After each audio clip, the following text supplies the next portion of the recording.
chair of the English department and curator of the Sophie Kerr Endowment.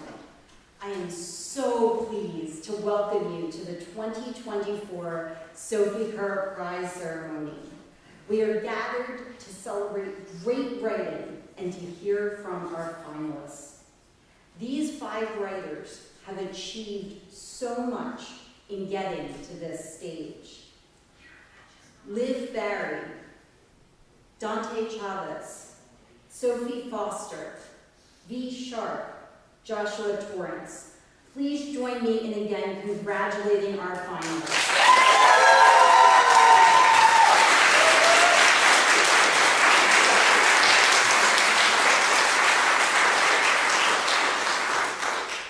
As we gather here tonight, I also want to acknowledge my colleagues in the English department who bring literature and writing to life for our students. As stipulated in Sophie Kerr's will, the Sophie Kerr Committee is comprised of the English department faculty and the president of the college, Mike Sosolski.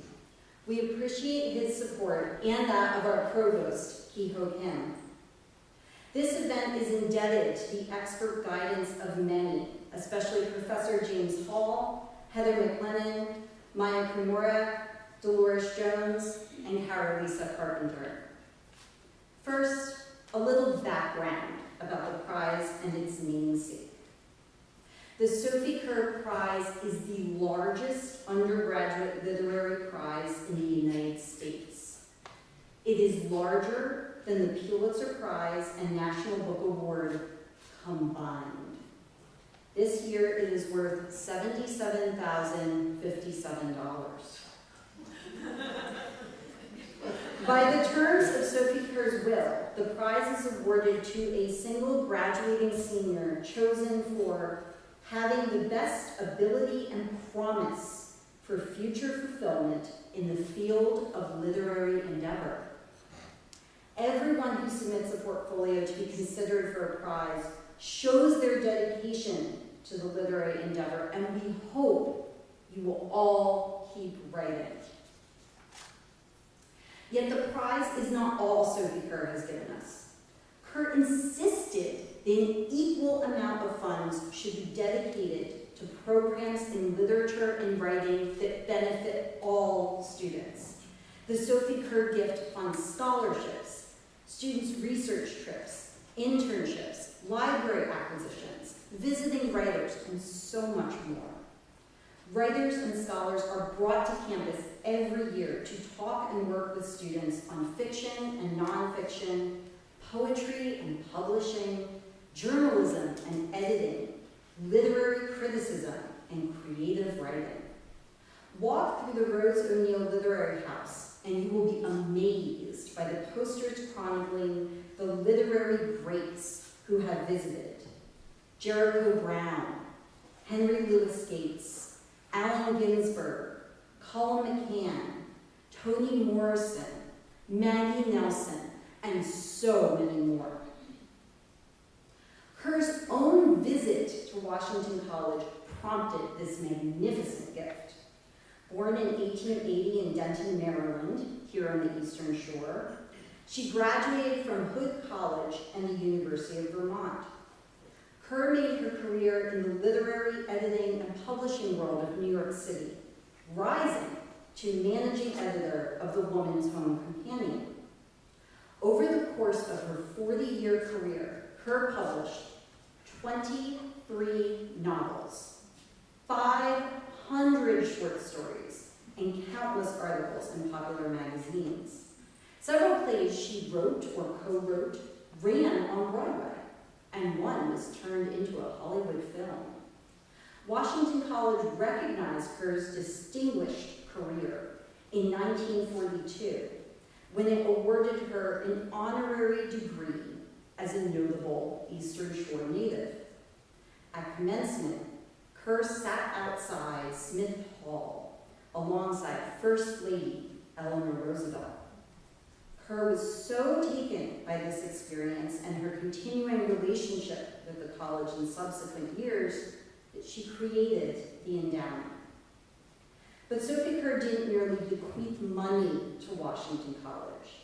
She established a promise for its future as a home for literary education, a place for the cultivation of intellect and imagination. Sophie Kerr recognized that the future belonged to the creative endeavors of students, and she believed that Washington College was the place to guide them toward unlocking their potential. These finalists, and among them the winner, are here tonight for possessing promise for future fulfillment in the field of literary endeavor. Sophie's faith in our students' promise remains the most valuable part of her endowment. Our keynote speaker tonight, Laura Maylene Walter, winner of the 2003 Sophie Kerr Prize, personifies Sophie's faith in guiding writers in their promise. In her essay, The Art of Belief, Talking to the Dead in Lily Dale, Laura Maylene Walter writes, "I view novel writing as an act of belief. This process demands faith, not only in a fictional universe, but in the wildly unlikely possibility that the manuscript will ever amount to anything.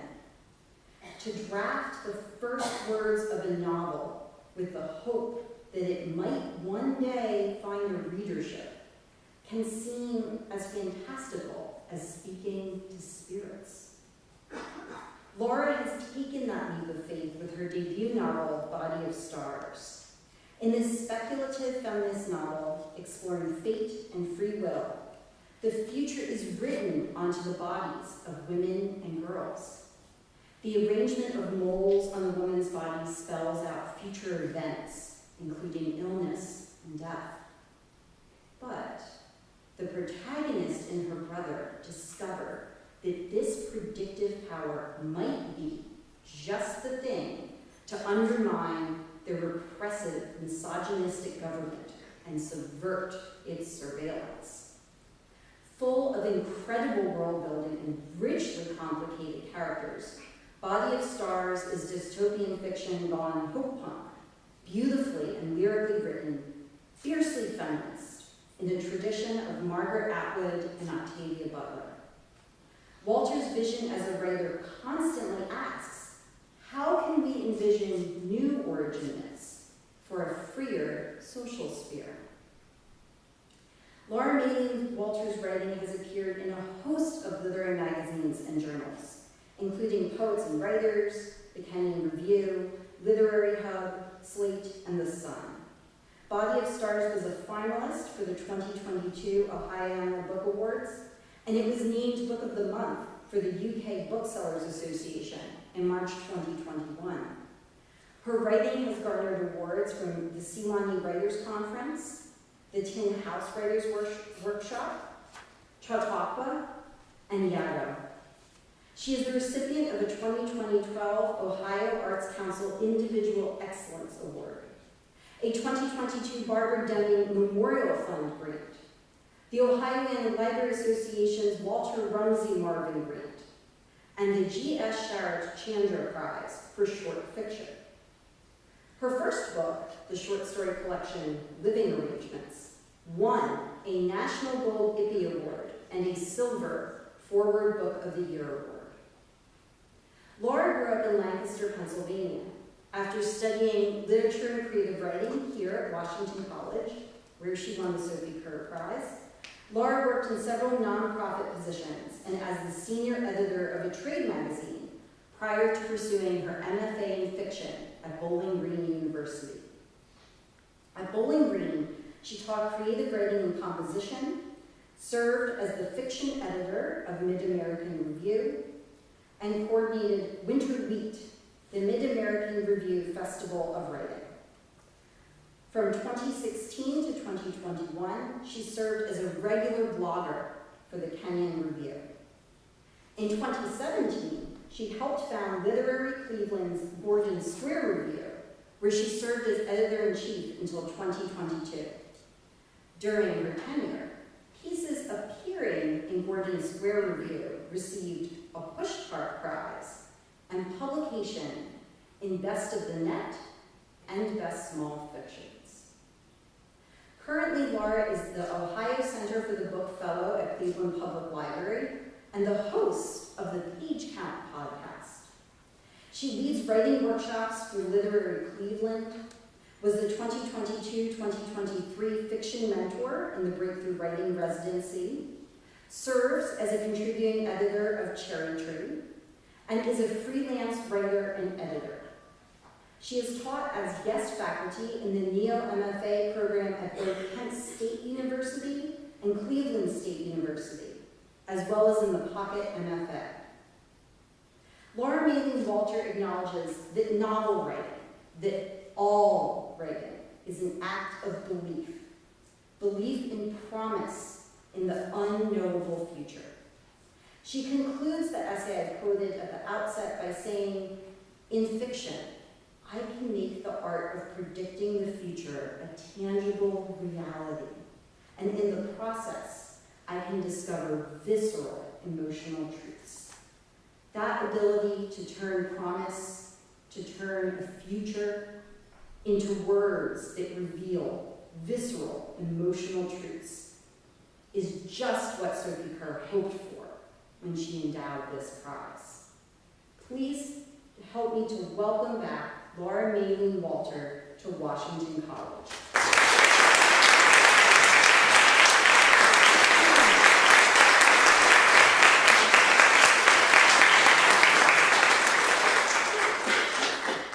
Thank you all so much. And wow, thank you for that lovely and generous introduction. I'm really touched. And I just quickly want to thank Courtney Redbell and everyone at Washington College for bringing me here for tonight's ceremony. It's a real treat to be back on campus and see some familiar faces, some professors from back in my day, Dr. Gillen and Professor Kathy Wagner. So it's been great to see a lot of important people from my past as a writer and as a student. So it's an honor to be here. To the 5 finalists, the reason we're all here tonight is really exciting. I think it's also a little surreal. I think I can say that, right? Because there's really not a lot like the Sophie Kerr Prize in the literary world. There are prestigious prizes, of course, but those awards are for a specific book or a body of work authored by a writer who has had the benefit of time and experience to build a career. But the Sophie Kerr Prize is a prize for promise. It's not for a book that represents the pinnacle of your abilities.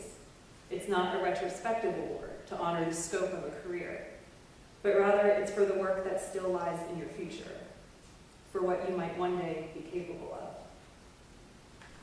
Back when I won the Sophie Kerr Prize, it was awarded differently, without any finalists, just the winner's name announced at commencement. It was all very secretive and suspenseful, so I guess not a lot different from tonight. But when the big moment came at my graduation and my name was called, I went into a very specific state of exhilarated shock. I remember my graduation cap almost fell off when I went on stage to get the award, and I still don't know what was happening there. And what I do remember is a Washington Post reporter would describe me on the cover of the next day's Metro section as fluttering across the stage in paper-thin black flip-flops. I did wear flip-flops to graduation, that's true. No one said this award was for fashion sense. I would probably still do it again today, to be honest. But in the hours after my win, I met with reporters, and then I was swept into a luncheon where I talked briefly with our commencement speaker that year, the actress Linda Hamilton.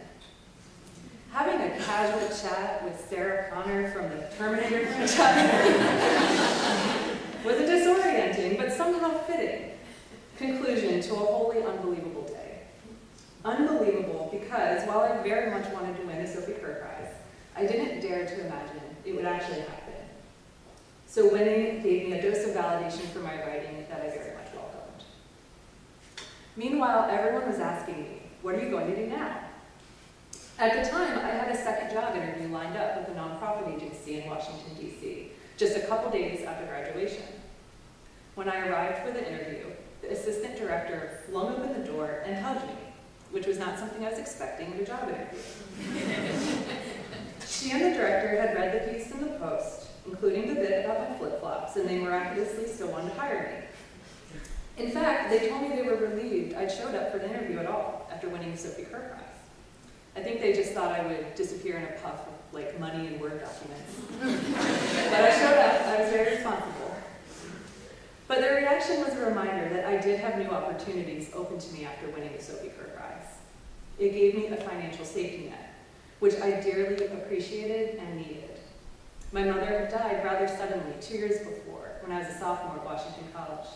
So I had no home base to return to. I couldn't move home and get my feet under me after graduation, and instead I was thrust into the dreaded real world. So I took the advice of Professor Bob Mooney, who'd been my thesis advisor, to establish myself first in a job and then figure out what I wanted to do. So I took that job in DC and saved much of the Sophie Kerr Prize money, though I did allow myself a few modest indulgences. A few weeks after graduation, before I started working, I set off on a solo backpacking trip around the US and Canada. On a train from Toronto to Vancouver, I sat near a very kind Canadian couple who noticed I spent much of the train journey with either a novel or a notebook in hand.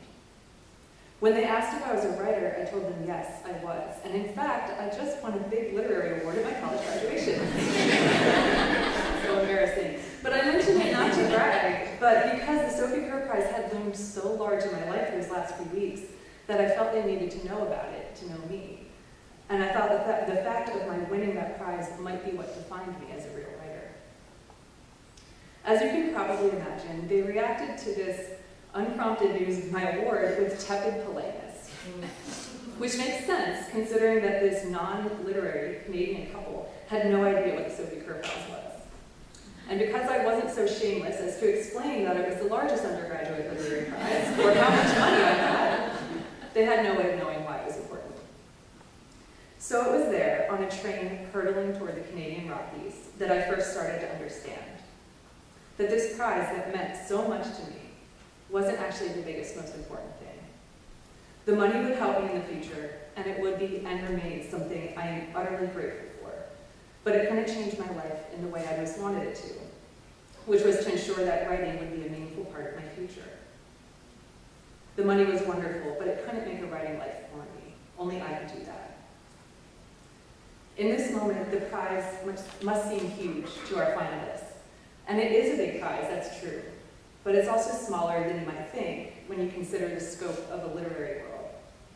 For example, publishers won't automatically offer you a book deal if you win tonight. That's something I know from experience. Because my second lesson about what the prize could and could not do for me came about a year or so later. I continued working on the novella that won me the prize, developing it into a full-length novel until I felt ready to query literary agents. Things were promising at first. Many agents wanted to read my manuscript. And then one evening, my phone rang. It was my landline, because I still had a landline back then. And I know our finalists are probably too young to remember this firsthand, but back then, texting wasn't a thing. Our phones would just ring. We wouldn't know who was on the other end, and we had to pick it up to find out. It was truly the stuff of nightmares. But in this case, it was a literary agent calling from New York who read my manuscript and saw promise. There's that word again, promise, in my writing. And she wanted to talk to me about the book. Please note that I didn't say she wanted to represent my novel, because she did not. She was rejecting me, kindly and professionally over the phone, while giving me editorial feedback and explaining why she believed my manuscript wasn't likely to secure a lucrative publishing deal. But she also said this to me during the phone call. You have what it takes to get a novel published by a major publisher. I never forgot that. It was another dose of encouragement, just like winning the Sophie Kerr Prize, assuring me that someone saw the value in my writing, or in the future promise of that writing, at least. Phone calls aside, my agent hunt for that manuscript ended in rejection. A result I know now with the benefit of time and experience was the right call. I wasn't ready yet. But at the time, I felt this intense, self-inflicted pressure to get my novel published so I could prove that I was worthy of the Sophie Kerr Prize, that it was the correct choice that I was selected over my also very talented classmates, that I deserved to be handed that huge check. Because deep down, I was afraid I didn't deserve it, and that I wouldn't make good on my so-called promise, and that I'd let down the college and all my professors and my family, and probably even the ghost of Sophie Kerr.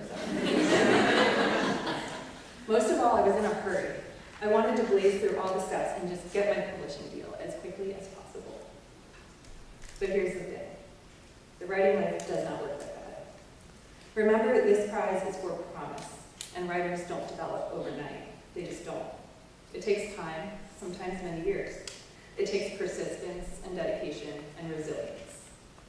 For me, everything happened so much more slowly than I expected. But I think that's also the beauty of this art form. It's an ongoing process of becoming. Over the years since I graduated from Washington College, I managed to keep writing at the center of my life. My first few jobs out of college were at nonprofit agencies, where I wrote annual reports, website copy, and feature articles, and came to understand that solid writing skills really can be valued in the workplace. Some non-writers, it turns out, at least in what I've observed, can be a bit insecure about their writing abilities, so they rely on those of us who studied, say, literature or creative writing in school to write and edit all sorts of things in a professional setting.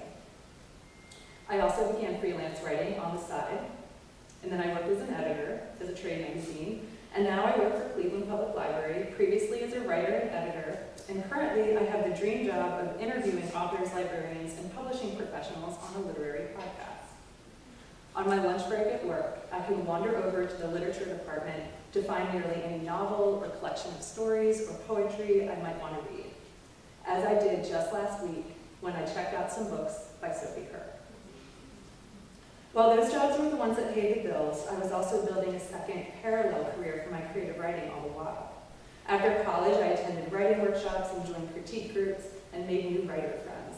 I started publishing stories in literary journals and contributing features to Poets and Writers magazine. Fun fact, my very first piece for Poets and Writers years ago was about navigating the pressure I put on myself after winning the Sophie Kerr Prize. I attended summer writing workshops across the country, and I won grants and was accepted into residencies and received fellowships. So I just listed off a bunch of accomplishments, and I feel I need to add that every accomplishment was sprinkled in between hundreds and hundreds, if not thousands, if I count them up, of rejections. That's the reality of being a writer. When I won a University Press's short story collection contest that led to my first book in 2011, then I decided to finally go ahead and get an MFA, which gave me the experience to begin teaching. I co-launched and edited a literary magazine and became a mentor to other writers. In short, I made and kept writing a significant part of my life. Through it all, though, my biggest dream remained the same: to publish a novel. When that first manuscript didn't work out all those years ago, I wrote another, then another, that got some recognition and awards, but no agent and therefore no publisher. So I wrote another, the book that would become Body of Stars. The book that would receive offers of representation from multiple literary agents and would go on to be published, and by a major publisher, by the way, so that long ago agent on the phone turned out to be right. Body of Stars came out in 2021, nearly 18 years after I won the Sophie Kerr Prize.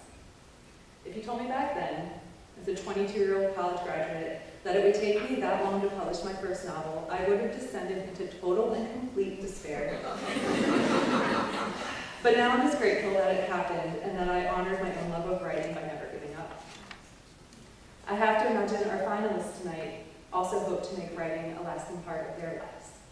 To that end, I'd like to offer a few words of advice. First, writing requires practice and time. You'll write many, many, many more words than you'll ever publish, and that's nothing to be ashamed of. That is natural and necessary. Don't let fear stop you from writing. Don't let bad writing stop you from writing. Bad writing is something every writer does, even the best ones. Remember that no one has to see your early drafts. Just get something on the page, because the only actual failure is quitting. But if you do take a hiatus from writing, maybe for weeks or months or even years, as is sometimes known to happen, don't stew in guilt over it. Just get back to the writing desk when you're able. Your writing will always be there waiting, so long as you're determined to get back to it. Next, a word on competition and jealousy. Right now, you might feel like you're in competition with one another, which makes sense since only one person can win tonight. But in the grand scheme of the literary world, the class classmates sitting with you on this stage are not actually your competition. Over the course of a writing career, you'll face many adversaries: rejection, self-doubt, an unpredictable and profit-driven publishing industry, one-star Goodreads reviews by people whose reading comprehension you'll question. But your fellow writers are not among that group. I know it's hard, but do your best not to compare yourself to other writers. That's a fruitless exercise that only brings pain and does nothing to advance your work. Speaking of pain, even if you become a successful writer, it's still a difficult path, full of rejection and indignities. I can't tell you how many best-selling authors I've encountered, authors you might assume have it made, who confide in private their frustrations, career setbacks, and fears. What makes everything bearable, though, aside from the writing, is community. Writing friends. You need them. And it sounds like the five of you have that with each other, which is fantastic. Having someone to talk to and commiserate with and celebrate with as well is essential. Wherever you end up after graduation, find your writing community and be a generous participant in it. Failure and rejection are undeniably a part of the writing life, but while they are non-negotiable, they can be beneficial. Rejection has saved me from publishing stories, essays, or entire novels that weren't ready, including that first novel. And failure, by the way, is apparently good for your brain. I recently met a neurologist when I was teaching at a writing conference, and she told me that failure builds more connections in our brains. And in fact, failure is so good for us that we should all want to fail all the time. After talking to her, I don't think I've ever felt so good about my own brain. But in terms of success, which I wish for all of you, be aware that you can't count on prizes, awards, or publication to fuel your writing. Those things are all wonderful, but they can't serve as your foundation. This is a well-worn piece of advice because it's so true, but you have to be in this for the love of the work, not the result. You have to find your own inner drive to keep going, even if you do win the Sophie Kerr Prize. Finally, when you leave here after graduation, don't let life's many distractions dwarf your creativity. Don't forget who you are here, right now, and what matters to you. To illustrate this, I'll briefly point to one of my closest friends, who's someone I met here at Washington College. Her professional path included an MBA and a highly successful but stressful career, but now she's built the kind of life she always envisioned for herself. In her case, that means making art and gardening in a beautiful rural place of her own. To this day, whenever we get together, we reminisce about who we were and what we wanted back in college, and how we each managed to realize our own dreams in the decades that followed. In the end, that is what I most hope for each of you, the Sophie Kerr finalists, whether you win tonight or not. That you make a place for writing and creativity in your life, and that in your own way, you make good on your promise. Thank you.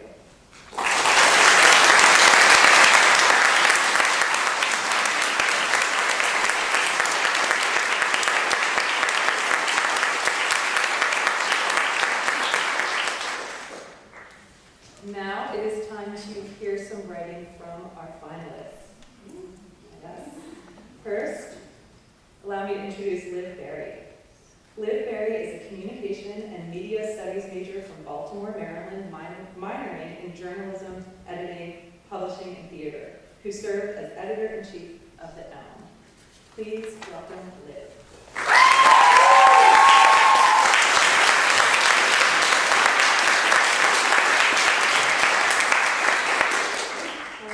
So I will be reading a piece from my Comedy Criticism class, which was this past spring, done by Professor Abdurrahman. And in my bio it says that my work in my portfolio really through lines community and queer love, which I hope that this piece does. So the title is, What Music Really Needs is a Feminine Anthem. How can queer female pop stars reshape the industry? One of my sharpest childhood memories is not my own. Instead of days spent in nature playing Little League sports, I remember Katy Perry, clad in a spiraling, peppermint-shaped bra, openly weeping as she climbs an aerial lift that jets her up to meet thousands of screaming fans. This moment is a key scene from Katy Perry Party, a 2012 concert documentary that was meant to follow the pop star on tour, but faced an abrupt shift in tone when Russell Brand, Perry's then-husband, divorced her via text during filming. I was obsessed with the film. At age 10, I watched it over and over, hoping that one day I could emulate Kerr's onstage bravado in my own life. Pop stardom, for all its suggested faults, is something that I desperately wanted to emulate as a child, but always felt distant from. I looked at Kerr greeting a stadium of fans with tears in her eyes after Brand broke her heart, and I pored over spreads in People magazine devoted to Taylor Swift's dating history, only to wonder why a sphere that felt so feminine, with its glitter and bows and endless cheeky innuendos, was so dominated by feelings about men. If I didn't want to subject myself to the terrors of dating men, then how could I ever relate to pop stars, even if I wanted to embrace the fun and frivolousness of their music? Despite the disconnect, I adored pop musicians throughout my adolescence.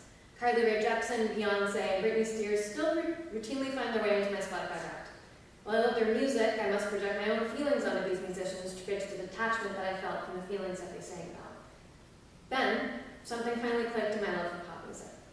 On September 22nd, 2023, Chappell Roan released her debut album, The Rise and Fall of the Midwest Princess. Over the course of the prior year, I had enjoyed Roan's singles, a few of which went viral on TikTok, so I sat down to listen to the full album, and I sobbed almost the entire way through. On her opening track of the record, Feminine, Roan sings, "So let's say it's working out, stuck in the suburbs or folding his laundry, got what you wanted, so stop feeling sorry." For the rest of the album, I was in a state of shock that the artist so accurately captured the desperation and frustration of yearning to lead a life that does not focus on men. Chappell Roan is not the only pop star who's shifting away from heteronormativity in their music. Renee Rapp, who played Regina George in the 2024 reboot of Mean Girls and has seen massive popularity on TikTok, recently made waves on social media when she publicly came out as a lesbian. Shortly after coming out, Rapp addressed the complications of her music, which she wrote about both men and women, now that she identifies as a lesbian. In a TikTok posted on February 7th, 2024, Rapp lip-synced to her song Tummy Hurts, which tells the story of Rapp falling in love with a man who leaves her for another woman, and captioned the video, "Writing this, then coming out as a lesbian. I contain multitudes." Rapp's candid and often lighthearted discussion of how she cannot see herself with men despite singing about them is incredibly important, as it shows that pop music can be a space where singers can be open with their identities while still adopting a pop persona for fans to both relate and aspire to. While Rapp's music leans more into R&B than the bubblegum pop of Roan, she's still able to reach a mass audience while rejecting the notion that pop music should center around a woman's love for a man. This is not to say that up-and-coming stars are the first artists to pivot away from heteronormativity, though. Some pop stars, like Janelle Monáe, have been rejecting the male-centric standards of pop music for years. Monáe's 2018 album Dirty Computers shaped my queer adolescence. The music video for her track Make Me Feel follows Monáe as they bounce around a female and male love interest, singing about a desire that sends her on an emotional, sexual bender. Watching Monáe in the video was nothing short of life-changing for me, who at 15 years old in an all-girls Catholic school could not conceptualize desire uninhibited by the societal pressure to be anything beyond normal. Although the argument can be made that pop music exists as a reflection of society, and that if there are no queer pop stars, it simply means that there is little demand for them, I cannot believe this to be true. There will always be little girls who pore over the pages of Teen Vogue or scroll through social media as they wonder why they feel so disconnected from what is presented to them as a standard. In their 2021 takedown article of Sapphic Music, the sad acoustic guitar-driven cousin of queer pop, NPR writer Emma Cusack writes that lesbianism is a limited form of representation that is rendered even more powerfully through music. Cusack went on to quote lesbian music historian Suzanne Cusick, who once noted that music created by queer people, like with sex, reteaches us how to relate to the world, how to have the nerve to open ourselves up to it. Representation, even in a genre that is written off as vapid and superficial, matters. Without Roan's The Rise and Fall of the Midwest Princess, I would not have the words to describe what I was feeling. That, to me, being with a man was like wearing an ill-fitted suit. Or, in Roan's words, I needed a feminine on, a complete rejection of men and embracement of uninhibited, frivolous fun in my life. Thank you.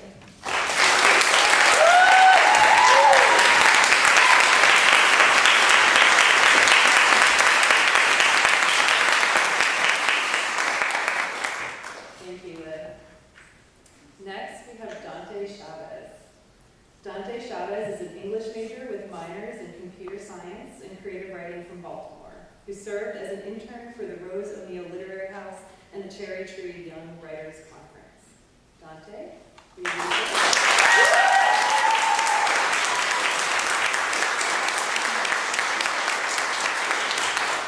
Thank you for the introduction, and thank you for the reception. Tonight I'm going to read 2 poems. One of them is in my portfolio, and one of them is something that I've been working on for a while. This first one is Conversation Between Me and My Stone Paper Notebook on a Roadside Farm. Can't we just stay here, under this tree, for a little longer? Retreat from that relentless world in Chestertown's panic room, just a few miles from campus. Couldn't we just collapse and weep beneath this willow forever? Or at least until our tears drain, then dissolve us, then water this pond beyond us. What if we stayed here and buried ourselves under the dirt? Let the ticks and mosquitoes buzz over, burrow under our skin, explore our bodies to their tiny stomach's content, or stuck ourselves up in that tree, strings attached to both shoulders like retired marionettes. Let the crows take turns pecking at the spines, barely holding us together. Or maybe to our ankles, so they can shake us for everything we're worth. Would it really be so bad to stay here and wait for this world to take us in? Let it sink its fangs in again, like a fevered lover of our blood, our entrails, all our contents, leaking out, eventualizing our final feast for this world to devour. Or maybe just take a dip in this perfect, still pond. Never come out again, hand ourselves over to the bacteria to burp out when they finish with us. We can sink our final bubbling croaks up with the frogs. Maybe then we could finally be just as silent as this moment. Why not just shut up and end here? Haven't we written enough of our story? The constant inconstancy of that world, it gets to you after a while, doesn't it? Or is it the other way around? Do you get a hang of the ride after a while, only for it to buck you off your high horse, like a jealous rival jockeying for reposition? Aren't we tired of trying to figure that out? Wouldn't it just be easier to let this world break us apart already? Can't we just stay? No, we can't. Because even now, it creeps back in. That relentless world is my world. This is someone else's farm. I have to leave eventually. My car is low on gas. I need to refill my tank. My phone is dying. I'm going to charge it now. Even you, phony you have to admit, you're not as fragile as you think you are. It's not up to you to decide how we come undone. I have to go back because the world might be out for our blood, but it's my job to decide how much we bleed for it. And this next one is a special poem because my mom is in the audience tonight. This is Portrait of My Mother as Suburban Maryland, after James Allen Hall. My mom is a place where ravens soar, never breaking pattern despite the losses. She's a place where squirrels coop in their nest, clutching their kits and acorns tightly to their breasts. She's a place where evergreen trees line houses like country borders, cautiously keeping out all invasion. She does not live life on the wire. She's a place where family matters. My mom is a place still erupting in sudden, obscene chaos. Trees uprooting in the worst of ways, extracting chunks of sidewalk with it, crashing through cars, through porch windows, through lawns, through people, without discrimination. She's a storm destined to rip. A helicopter searching for a suspect overhead while its spotlight stabs the serene suburban sky, and a fire exploding in the dark of night, its light blazing through entire blocks like dynamite. Her earth, wind, and fire creating a beautiful indifference to the mayhem it invites. Though only a few blocks away, my mom is a place Baltimore cannot touch. She's a place that has worked hard to separate herself, as salt does from the earth. She has moved on up, and yet still looks over to everyone those few blocks away and tries to help. Over white oaks and endless rows of little boxes, her reach knows no bounds.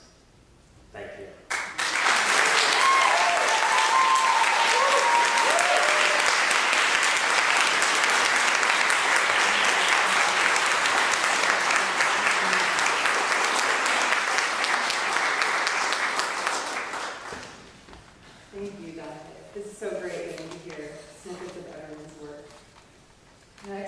Sophie Foster.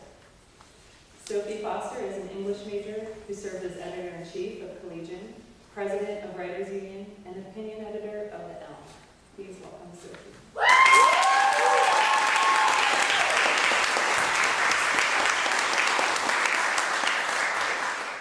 Hi everyone, I have two poems that I'm going to share tonight. This first one is called French. When we split the ends, it's all a cakewalk, so we'll keep the buttercream on our tongues. We can witness something sweet, or else the earth, drilled to the scorching core. I will look again for something brocade, return with hands full of hammered out geodes. Here we find the chapel, built by hands as steady as our fade away. Remote, I have known you, warring and intention brimmed. Unaffordable as ever is this sore spot. If we meet again, it will be on our knees. Call yourself the means, and I'll pick up as the end, convincing and gnashing my teeth, unprincipled for the sake of it. My voice only ever reaches the grating air, bolt cutters in hand, but excuse waning. I saw my own eyes in the window, and I held the stare. Bearings unfound and comparison driven. I'll forward emails to myself. Years between years, a blacklist of my own invention. Call it construction work. If you come back, I'll let you know all the hideous things we can do to our names when we grip them too firmly, when we let them disassemble. And the second one is called Beachfront Clockwork. A fledgling marine blend in the calendar flood. Earth solidifies around our soft bodies.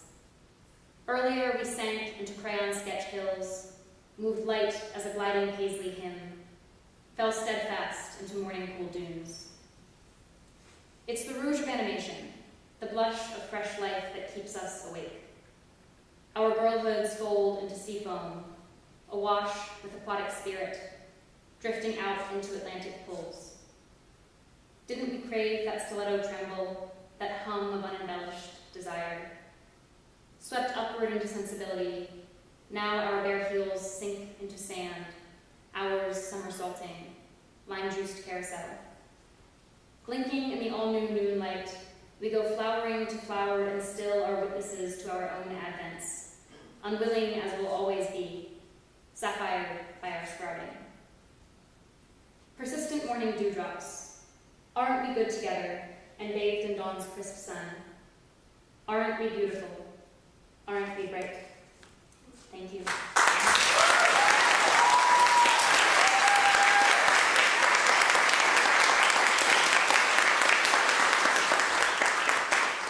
Thank you, Sophie.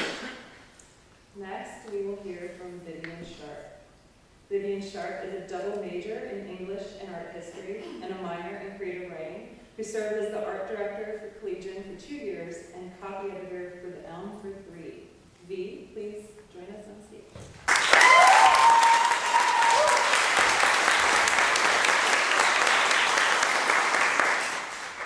Good evening. I am going to be reading an excerpt from a personal essay from my portfolio. It is about my experience of grieving my grandmother, whom the grandkids, we call her Mammy. I don't think there is an afterlife. Reincarnation, like in Buddhism, feels more correct to me, but even that sounds too vague. I do not think there are ghosts. I am not entirely certain about the existence of the soul. To me, at least in concept, the idea of a long sleep or a peaceful dark is more comforting. And yet, in those months after Mammy passed away, I wished so deeply that I did believe. I wished that I had the certainty of something after death. I wished that I could feel the presence of departed loved ones rather than just nothing. A memorial service should probably bring that kind of closure, a chance to talk to other people that knew my grandmother, other people that felt that same sadness. It's a structured way to let people grieve together. It should be comforting. People embraced me and apologized, people who my mother said I met as a baby, people who I did not know in any sense, distant relatives I only remembered hazily. I slipped out after a moment and went to look for a rec room. I found it and locked myself in a stall. It was white and clean, with marble floors and shiny counters. The soap made the air sweet with an undercut of disinfectant. I sat down and stared into nothing, eyes heavy. It was all fake, I thought. I felt guilty for resenting the service, but there I sat, ill with the mixture of anger and bitterness and tragedy. I felt nothing in the memorial, no ghost or spirit watching over us. There was no joy in talking about my grief with anyone, in someone telling me that my grandmother was watching over me. She was gone, and there's nothing we could do. I went back to the memorial service and found a corner in which to sit with my brother and cry. My mother has her grandparents' Bibles, but I have never seen her pray. She has my grandmother's too, and all of them are on the bookshelf next to her bed. She told me when we were moving Fanny's things out of her house much later that it helped her feel closer to the departed. I often wondered if there was really something to that, something I ought to find significance in, the key to achieving my closure. However, even though I have keepsakes of my grandmother's, books and blankets and jewelry, I have never felt her embrace or gaze upon me from the other side. We went back to Minnie's house the evening after the service. I was exhausted, my eyes puffy from crying, my head fuzzy from the lack of sleep customary to a rough finals week. I had been run dry, stretched out, and on top of everything, pulled from the familiar rhythms of campus. "Why don't you go lay down in Manny's room?" my mom said to me gently. I protested at first. It felt wrong to even enter my grandmother's room after she passed. It felt like invading her space, though she had been gone for weeks at that point. But the exhaustion got the better of me. I laid on her bed. The blankets were frayed and torn up from the presence of unregulated cats.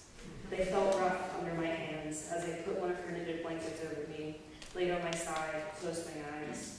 I stuck to the edge of the bed, but the pillows still smelled deeply and intensely of Manny. I felt something hop up on the bed beside me, something warm and weighted pressed into my side.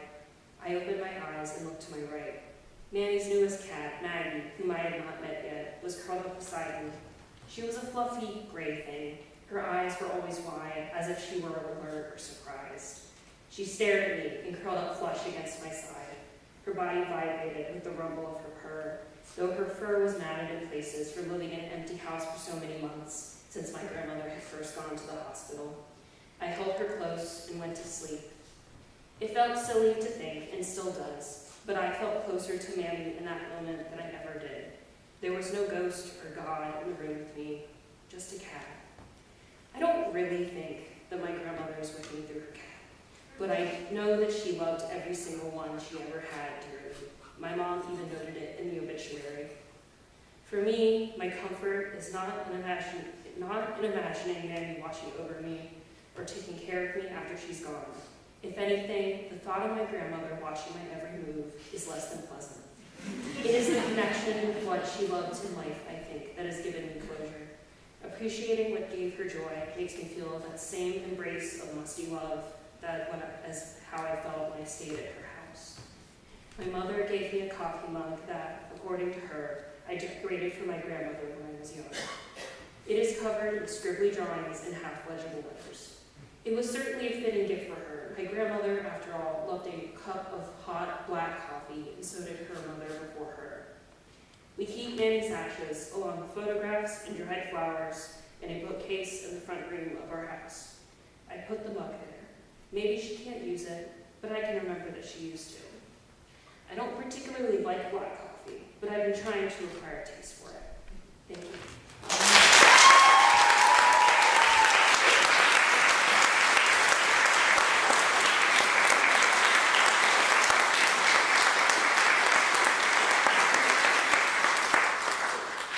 Thank you so much, Bea.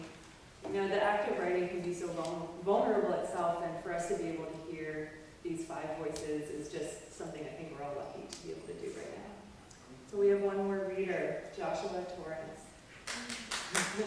Joshua Torrance is an English and psychology major from Baltimore County who served as an editor of Collegian and secretary of Writers Union.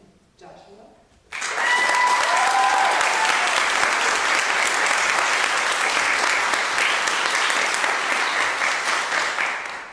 How's everybody doing? We've been sitting for a while.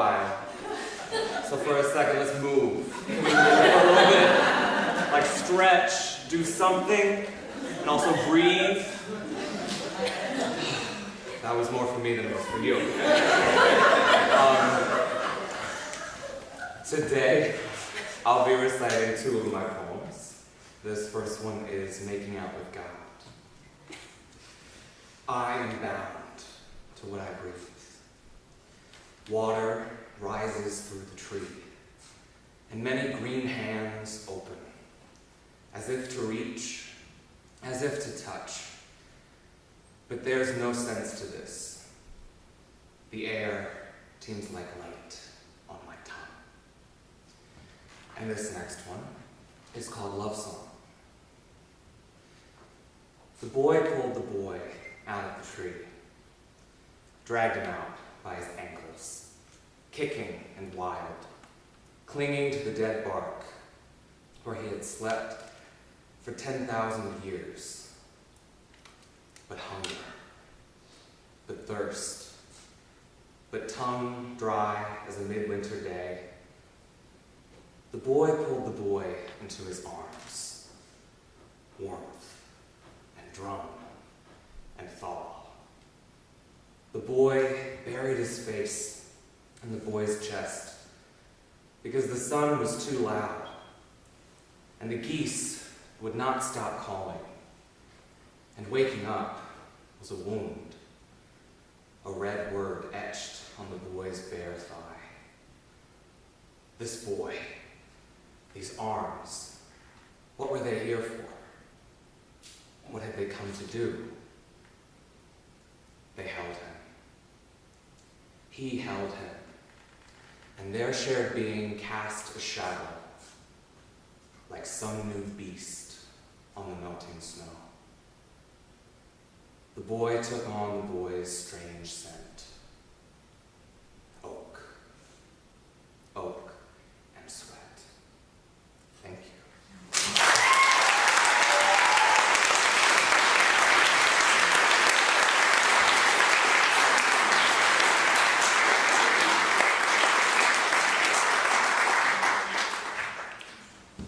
As you can hear in the voices of these writers, the future for our literary arts is in very good hands. Thank you for sharing with us.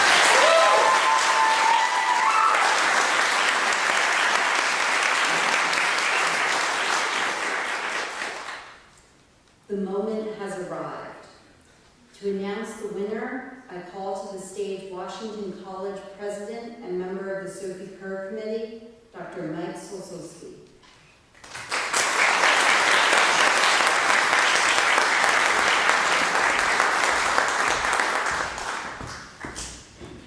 Thank you, Dr. Lighthill. Before I release the contents of this envelope here, let me just take one further moment just to tell you how humbled and awed I am to be among such brilliance tonight. You all have just done incredible work, and it was, as I said, humbling and truly, truly moving to read your work, to feel your vulnerability and your brilliance. So congratulations once again to all of you for so much beauty. Thank you.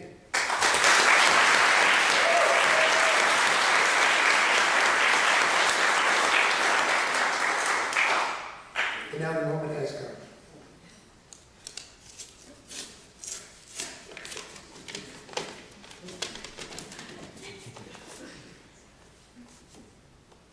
The winner of the 2024 Sophie Kerr Prize goes from one Sophie to another. Sophie Foster.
sincerely would keep us here for hours. So I'm going to ask you all to trust that those people have been thanked and will be thanked profusely and enthusiastically and earnestly. And instead I just want to use this space to say that I came to Washington College feeling so incredibly disillusioned by literary spaces that I felt like were elitist and exclusionary and restrictive. And it has been the privilege of my life to have a community here that rejected that notion and alleviated that sense for me.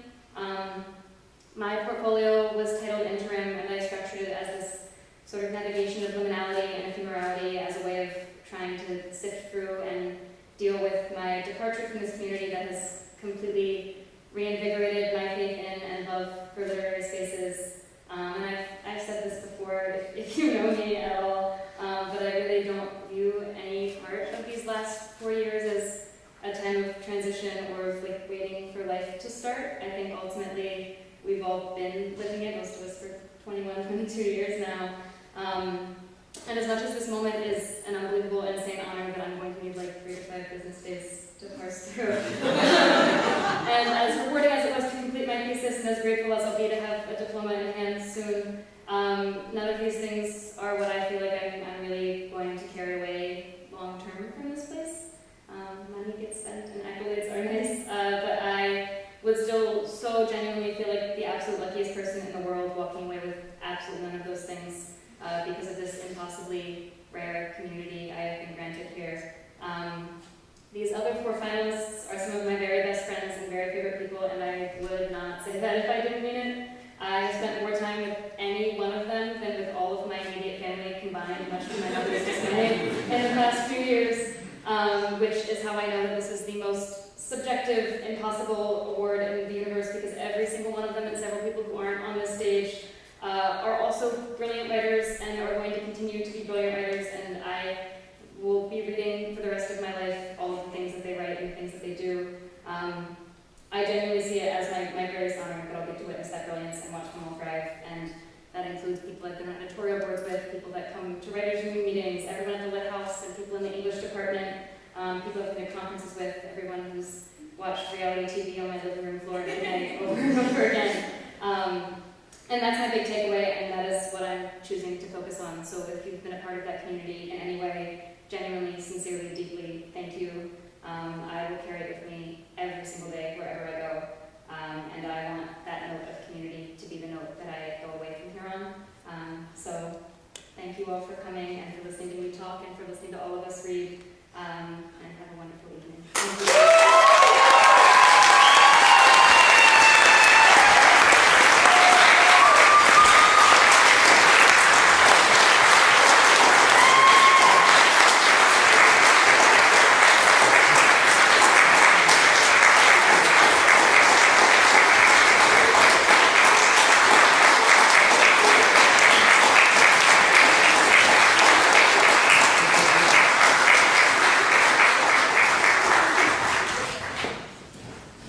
Sophie Foster, it is a great pleasure to recognize you as the 2024 Sophie Kerr Prize winner and to celebrate once again these remarkable finalists.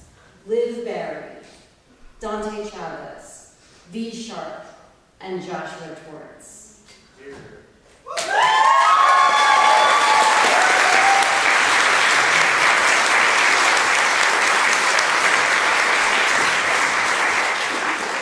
All of you are on your way to fulfilling the promise that we have recognized as your teachers and mentors, and that Sophie Kerr envisioned when she came to Washington College years ago. We all eagerly await your next chapters. Congratulations, good evening, and best wishes to you all.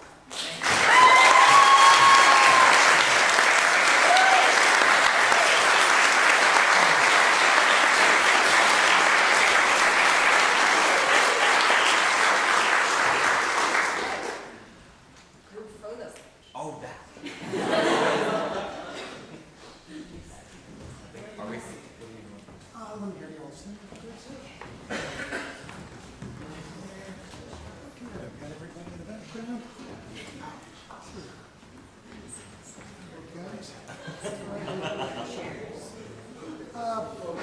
step back just a little bit. Watch your step back. Okay. Yeah. Come on inside. You know each other.